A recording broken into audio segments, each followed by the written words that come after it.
All right, howdy y'all. How you doing? This is Abby back again, here to read the fourth, fifth, and sixth stanzas of the Book of Secret Wisdom by Zenobia Dishkova. We had promised to share this with everyone, and well, even if one person likes it, then that makes me happy because it's not the easiest book to get anymore, I guess. So. We're going to start out with, just jump right into it, stanza 4, the gift of mind. Ready? The sons of God came. They descended to examine the field, wherein the golden seed was emerging. But the earth had already been partially poisoned with the foreboding fumes of evil. Poison seeped into the soil, threatening to envenom the new shoots. The plants resisted as they strove to develop according to the program laid out in the core of the seed. The fiery essence of the seed was impervious to darkness. Evil hid himself, lying in wait for an opportune moment to attack the shoots just as they were on the point of breaking through. The sons of God discerned the lurking danger. Henceforth, evil would fall under their eagle-eyed control. The gods awaited the arrival of the sons who had been sent to the earth. The sons were delayed, however, as they attempted to expose all the spheres that had been seized by evil. They were trying to explain certain truths to the people, but these people did not have sufficient intelligence to properly understand the sons of God. The great sages of insight cried unto the gods, turning the wheel to hasten the coming of the periods, when man would be endowed with a more perfect mind. And man became thoughtful. He began to notice that his skin had quite recently changed from that of an animal to something quite different, a human one. But a sinister, lower power, one based more on instincts than reason, held sway inside of him and prevented him from ascending. The sons of God therefore undertook the enormous task of transmuting instinct into intuition, which would allow man to hear the voice of his heart. Transmuting instinct into intuition. Feels appropriate. Anyway, the work was in full swing on the earth. Immortal beings were walking amongst mortals, effecting colossal transformations in human hearts. And as the condensed clusters of matter steadily softened, losing their impenetrable stoniness, man became capable of feeling with the heart.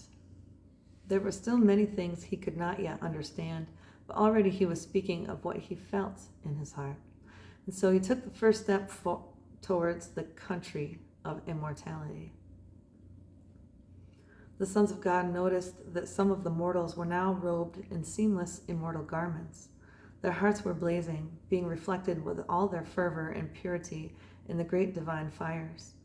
In them, the power of the animal principle had been obliterated forever, and all instincts of the past overcome. These were earthly gods, created from ordinary people. Once they were qualified to replace the higher toilers of light, the sons of God left the fields of the earth and returned to the gods on high. Labor was transforming all living things. Wherever vigilance was abandoned, the darkness appeared at once, bringing her inner laws into play.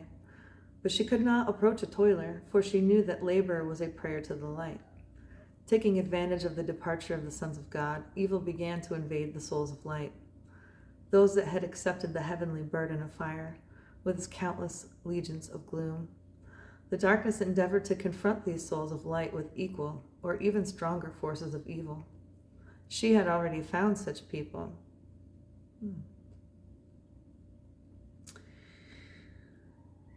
Catching them at the very moment when they had let go of the sacred labor which had been entrusted to them.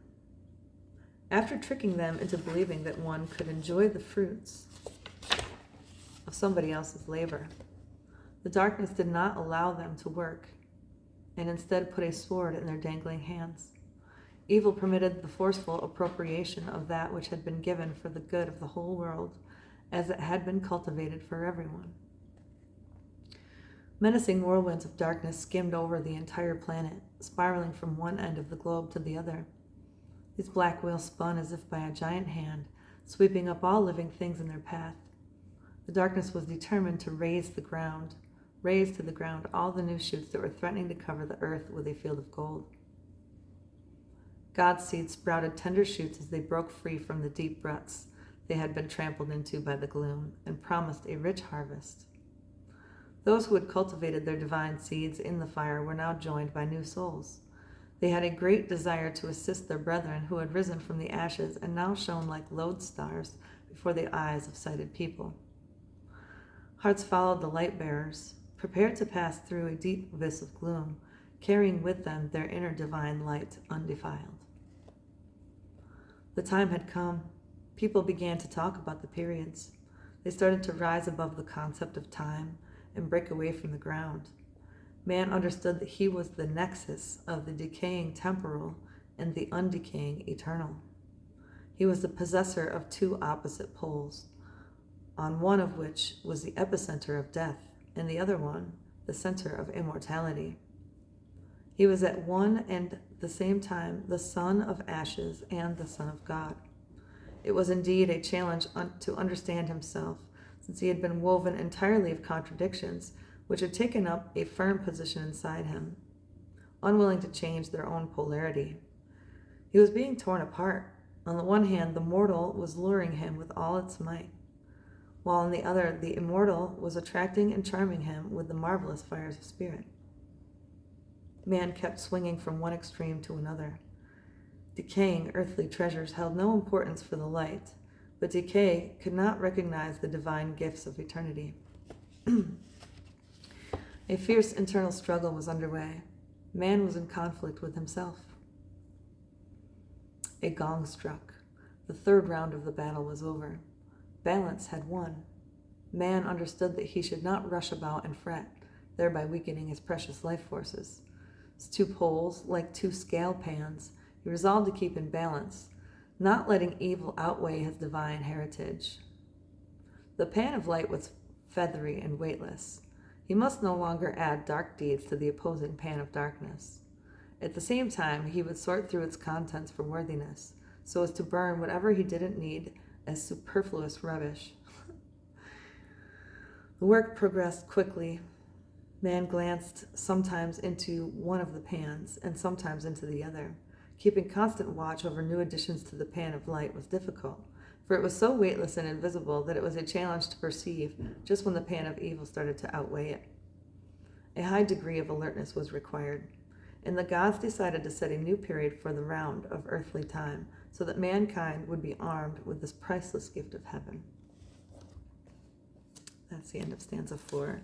I'm going to pause for just a second. I find it odd that, it seems like the spiritual battle is mostly, and I want to degender this, it seems to call, the sons as in the men, sons of light, and evil is a her, So, I think there's a little bit of good and evil in every person, some of them to kind of work through. So as I read this, I'm going to sort of smite the gender associated with it and just kind of read it as a human story. Because it sounds very familiar to an adventure I've been on. So, kind of feels crappy not to be included. So just going to remove the genders. Anyways, I'm sorry. We're going to move on now to stanza 5, the persecution of love.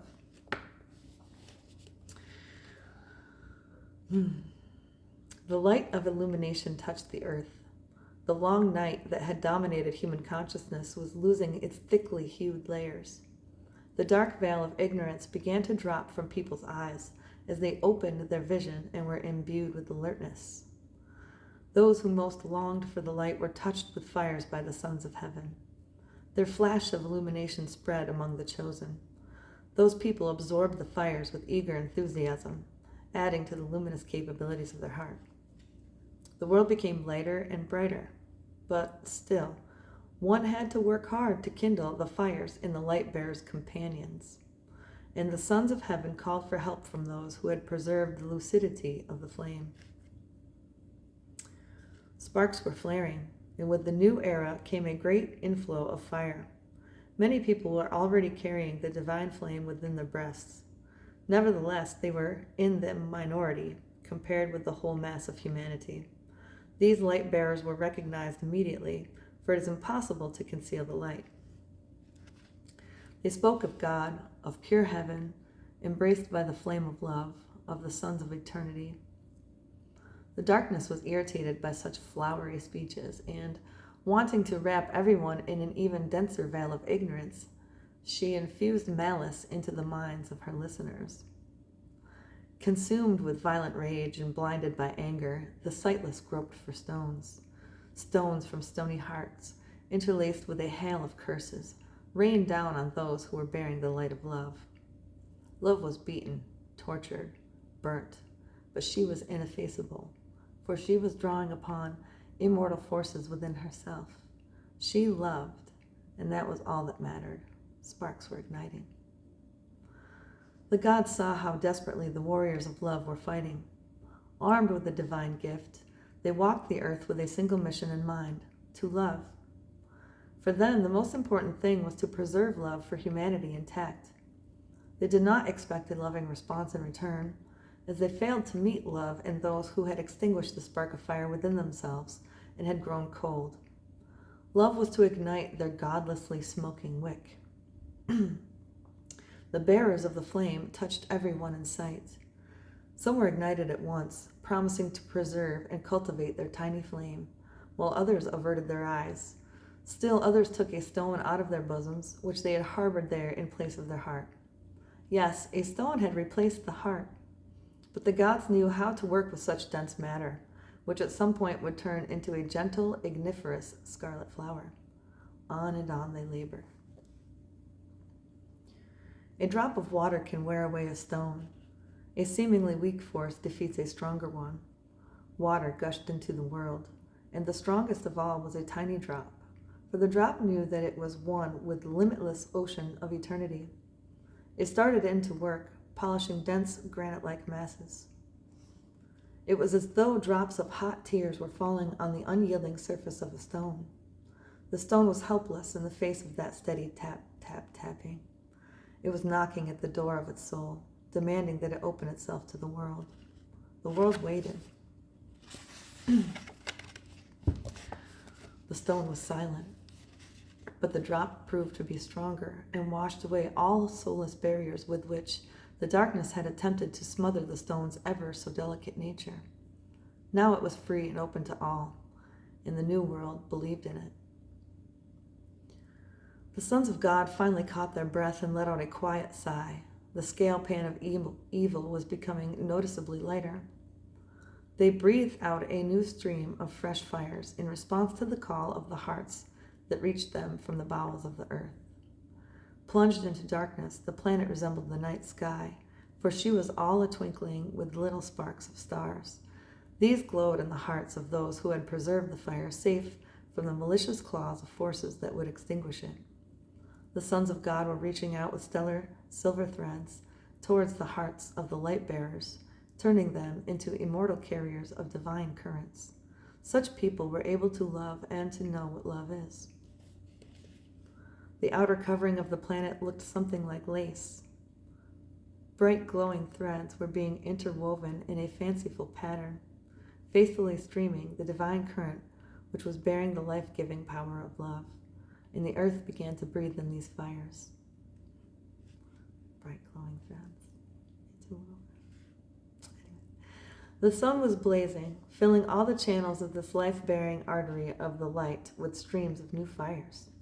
And even the people of the earth noticed that, from their point of view at least, the excessive activity of the sun was burning through everything. The world began to be ruled by completely different currents, which had come to replace the old ones, carrying within themselves the aroma of divine spheres. Even the earth had changed her appearance. She could not resist the renewing power of the fires. The planet also renewed her continents, submerging to the bottom those that needed the purifying effect of water. In the flame of yawning craters, she had burnt away anything that could not fit into the new life. Now she was being nourished by other currents, desiring to rid herself forever of the mistakes which had stained her mantle in the past. With the transformation of her appearance, the earth sought release from the clutch of the filthy hands of evil that were blackening her spheres. For evil had gone into hiding. It was now immersed in the gloom of non-existence. But therein, too, remained his carriers that formed the greater part of slumbering humanity. Evil was trying with new strength to bring back his former glory days, and in this, his main hope, as always, rested on people, for they would have to hate literally everything in order to infuse the whole soil with seeds of hatred, which were alone capable of choking the gentle shoots of love. Gloom was once more on the attack, using human hands and feet to trample the deeds of the light. Man seemed to be a vessel for cruelty and insidious malice. He knew no peace, feverishly attempting to reap God's bounty with blood-stained instruments. But the light had no knowledge of hatred. Condemnation was alien to him, along with the many other weapons comprising the arsenal of this darkness. The light was capable only of loving, and so he loved. Maybe the genders are okay, they're back and forth, right? Anyway. Malice was devouring itself, oozing with anger. It was counting on provoking hatred in response to hatred. But the light bearers totally rejected condemnation and spiteful attacks in response, for they perceived no enemy, nor would they pervert the energy of love by transforming it into its opposite. They had confidently taken their places on the pole bearing the imprint of love. For them, the opposite pole, from which only cold hatred was pouring forth, held no attraction at all.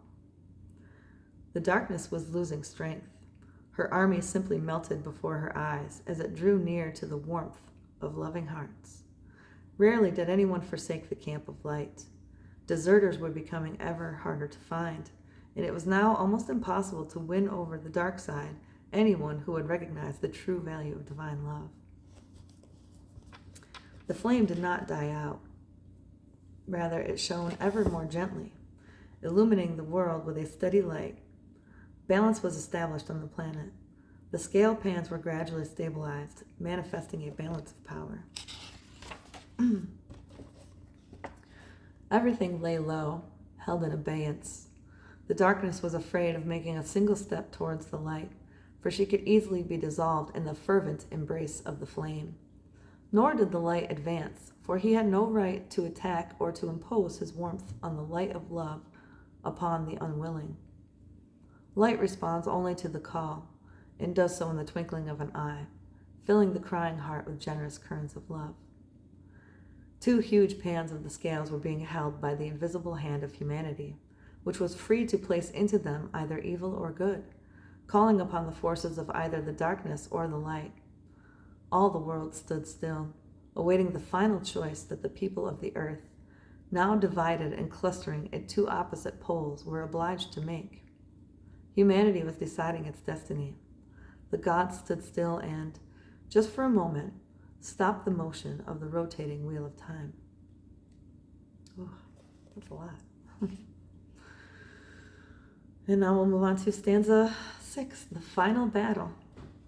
Mind you, this is only half the story, though, so we're going to, I'll read the other 3 next time. Probably tomorrow. Stanza 6, the final battle.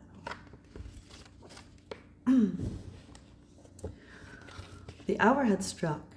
Time began to flow in its designated channel. People were searching for those who were nearer and dearer to their hearts. Many united in groups, forming societies knitted together by a single idea or aspiration.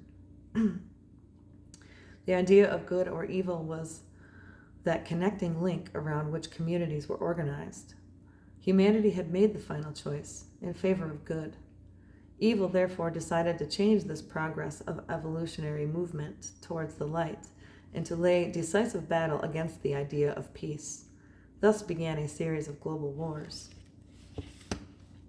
The warriors of love died, unable to withstand the attacks on their perishable bodies, but the immortal souls departed heavenward and, once again robed in human skins, returned to the earth with strength derived from their immortal fires.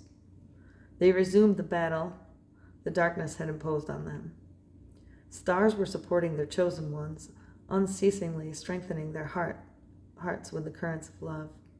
Aglow with the thought of good and light, the loving hearts of the warriors were being immersed into pitch darkness, where their mission was to sow the seeds of love. The gloom of ignorance again and again erected solid walls of misunderstanding between the bearers of light and dormant consciousness. Evil knew that he could still find a great number of willing servants among the slumbering souls. The Titans entered the battle. Giants, suckled by the darkness, were trying to slay these good Titans, which had been raised by Mother Earth herself. But while in contact with the earth, they seemed invincible, drawing tremendous strength from native soil. The battle raged on. Ere long, the earth opened wide beneath the feet of these malicious giant sorcerers, swallowing them up in turbulent streams of fiery lava. As a true mother, she went to join the fray of battle, heroically defending her sons of light. And now, as her ground shuddered with indignation, she literally exploded with thousands of volcanoes that began to speak. And many sorcerers of black magic were buried alive beneath the volcanic soil. For long millennia, they had become fossilized as stone, transformed into mountains. The Sons of Light were victorious, yet many of the enemy forces still lay concealed, using their knowledge of black magic. Furious with rage, under the will of the Lord of the Darkness, they were determined to avenge their rout by blowing up the planet. But the earth had become unsuitable for the machinations of evil, as her soil, absorbing the light, threw off the pretensions of the darkness. The planet had to pay dearly for her choice of light, and the price of atonement allotted to her was death. At this point, however, the gods intervened. Earth felt a fresh inflow of forces. The gods were tirelessly spinning the wheel, and Earth could see how the sparkling thread was reaching towards her. The golden fleece presented her with a new garment, woven from stellar threads. Yes, the golden fleece could array many an earthling in gold brocaded garments, which would protect them from the darkness, and heroes set out in search of it. The planet could not lose people. The mysterious origin of life had not risen on her only to be crowned with death, grinding into dust all the works of eternity, which had never been made by human hand. No, the earth had been begotten of the light, and only he who gave her life could ask for it back. But he who gives birth does not know death, for everything woven by him contains the threads of immortality in its weave. The planet was well aware that she was immortal, yet all her earthly mysteries were accessible to the warlocks of the darkness, and it was precisely in this situation that the principal danger lurked. Evil was busy casting his magical spells, endangering monsters of a like never before seen. The earth was as open as the palm of one's hand, for the light is impossible to hide. It is there for everyone to see. And lo, the darkness beheld the shining hearts of those who were full of the spirit of heroism, and she could not bear that dazzling light. What she needed was stony hearts, so she at once sent to the heroes her monstrous progeny, Medusa the Gorgon. Even one glance at that creature could turn a living being into a heartless stone. But one hero triumphed. Medusa herself was beheaded and was no longer capable of harm. Wherever her two older sisters may have concealed themselves was a mystery to be solved by future generations of heroes. That's the story of Perseus. Sorry, that was my own little side note. The beast had now lost one of her 3 lives, making her number 66. The next Gorgon sister could be defeated only by the heart, full of the fires of immortality implanted by the hand of the Creator, and this was his son. The only begotten Son of God had descended to the earth to take upon his loving heart all the venomous arrows of gloom. His triumphs were due to love alone. He softened petrified hearts with the tenderest currents of the light. Many followed him, proclaiming the gospel of love, which had defeated the beast in man. Love had dissolved the second Gorgon of gloom, leaving the eldest sister alone with a single number, 6. But 6 was the number of the earth, and also the number of life. It was immortal, as was the last Gorgon, who was woven of earthly matter. and reared on the currents of spiteful human miasmas. She could be defeated only by the united will of all the loving hearts knit together. Her name, the name of the monstrous mistress of darkness, was basest matter. And her glare had already touched every earthling, leaving in people's minds the impress of gloom. The Gorgon had simply dissolved in human minds, bequeathing to each one a cell of her ill-fated flesh. Now she was completely confident in her own immortality. Basest matter. Humanity had become obsessed with the idea of gain, the accumulation of material goods. Small and big wars were started with only one aim, to rob one's neighbors. Sorcerers of black magic rejoiced, devouring lavish food received in the form of bloody vapors. They did not need to sully themselves through contract with those paltry people who were prone to slay each other in hand-to-hand combat and were even prepared to blow up the planet simply to clear everything out of her bowels. People refused to understand that they themselves would perish with all the rest. But greed was simply blinding, and that was playing into the hands of the darkness. The world went mad. The Gorgon reigned supreme in people's minds. The great beacon of the world then arrived on the scene. Sometimes they would appear at one end of the earth, sometimes at the other. These were the sons of God, descending again to the earth in order to bring the half-crazed world to its senses. People gradually began to wake up to the perception of truths, but with the departure of these great bearers of fire, human beings once again attacked each other with weapons, hiding behind the names or banner of the Son of God. Sorrow filled the hearts of the sons of light, who watched from above as the blood of those whom they had instructed in love and forgiveness was shed. Claiming the authority of the sacred names and images, human beings schemed and plotted terrible intrigues. The darkness was deceptive, claiming to act on behalf of heaven. The bloody harvest was on, as those who blindly trusted in the darkness were plunged into the gloom of ignorance. Yet another wave of light, now with even greater force, hit right at the roots of darkness' foundations, exposing the human situation in all its horror. Many had been blinded by the bright light and could no longer take notice of the false brilliance of earthly treasures. The material world, with its innumerable perishable trinkets, no longer held any attraction. Losing sight of earthly things, the eye opened up to the heavenly realm, the boundless space of imperishable beauty, brimming with countless treasures, each with its own special charm, and all of them belonged to man. Thus perished another cell of the matter Gorgon, being transformed into the marvelous light of illumination. The beast had finally lost her last number and dissolved into the fires of the soul of born-again man. Thus the beast ultimately perished, but only after giving birth to the new man who, casting off his human skin, would ascend as a shining spirit and stand beside the sons of God. The gods had witnessed everything that was taking place in the world. With their ability to behold multiple images simultaneously, they succeeded in perceiving everything that was occurring in all the layers of the earth, starting from her bowels right up to the innumerable spheres which stretch into the infinite ocean of eternity. Humanity was uniting under the banner of light. It was resonating with the fires of the heart. But among them, the servants of darkness were darting to and fro more furiously than ever, hunting for those who had maintained their spiteful stoniness of heart.